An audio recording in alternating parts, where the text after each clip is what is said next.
Hey guys, welcome back to the channel. Today we got a brand new movie review for you. Today we're going to be talking about the new Netflix film, Me Time. But before we get started, make sure you hit that subscribe button and share this video on all your different social media platforms so we can keep growing out towards 200 subscribers. Now, let's talk about Me Time.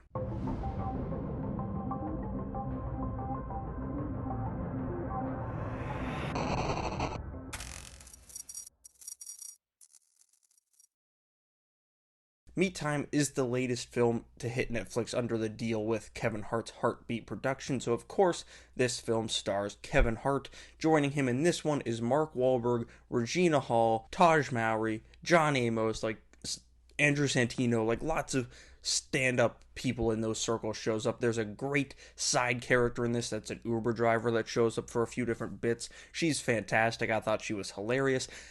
And going into this, I wasn't sure what to expect because Netflix's deal with Kevin Hart has produced some movies I like and some movies I wasn't a huge fan of, like Fatherhood last year. I thought was vastly underrated. Maybe it was because I just became a father right before it came out that it hit me right when it mattered that I liked that one so much. And then a few months ago, they came out with Man from Toronto with Kevin Hart and Woody Harrelson, and I wasn't a huge fan of that one.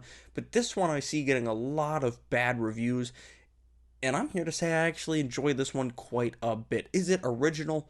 Not by any stretch of the imagination. We've seen plenty of movies like this before. Plenty of movies like this with Kevin Hart in them. The story's basically that Kevin Hart and Mark Wahlberg grew up together, and then, Mark Wahlberg just kept doing crazy, immature things, and Kevin Hart kind of grew up, got a wife, got kids, and then their paths cross again, and we get to see the shenanigans that ensue and the conflicts that arise there. Like I said, it's definitely not an original premise. We've seen movies like this before, even with these guys, but I thought their chemistry worked great. I thought they were funny together. I thought Regina Hall in it was very funny, who is kind of having a big career resurgence right now. Like next weekend, she's got another movie coming out. I think that's great 'cause she's always funny as hell in these types of movies.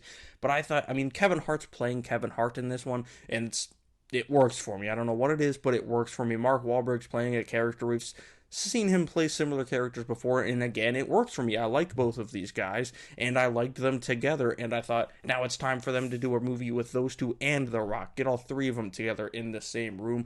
Like I said, this film, not original by any means. Do all the jokes work? No.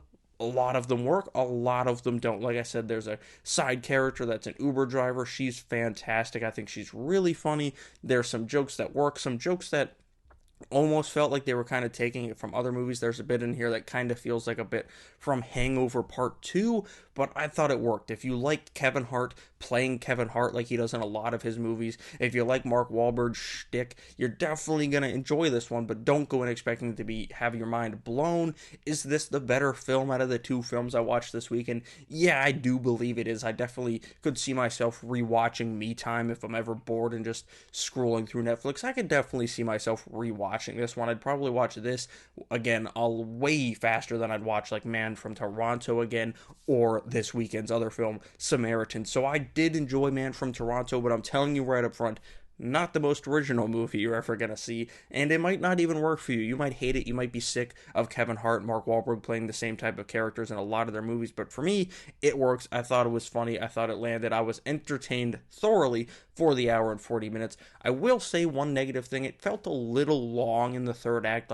I think they probably could have shaved off 10 to 15 minutes of this film, made it a solid hour and a half, hour 25 minutes, and it would have worked much better. It did feel a little long as we got towards the end, but other than that, I definitely enjoyed Me Time. Not the most original film, but entertaining nonetheless. I'm going to give Me Time a 7 out of 10. Definitely worth a watch if you're bored this weekend over on Netflix. So let me know what you thought of Me Time down in the comments below if you've seen it, or did my review convince you to see it or to not see it. Let's chat about that as well. Make sure you hit that subscribe button and that like button, as it helps us find new viewers in this terrible algorithm called YouTube. Thank you all for watching. I'll see you guys right here next time.